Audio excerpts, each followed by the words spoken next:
মা দেখো, আজকে আমি ব্যাঙ আর মাছ ধরে নিয়ে এসেছি। এই আমার সঙ্গে কথা বলো না, আমি খুব রাগে আছি। এই বুড়ির কি হয়েছে, এত রাগ কেন?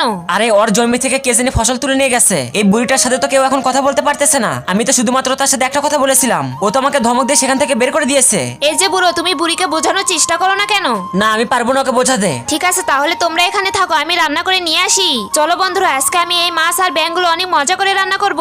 এই তো কড়াইয়ে ব্যাঙগুলো ভালো করে ভেজে নেই, এর ভিতরে এখন মাছ দিয়ে নেই, তারপর কাটা মরিচ দিয়ে নেই। আচ্ছা বন্ধুরা, তোমরা এখন এরই ফাঁকে ভিডিওতে লাইক করে চ্যানেলটিকে সাবস্ক্রাইব করে দাও। এসো মা, সবাই খাও, আমি আজকে অনেক ক্লান্ত।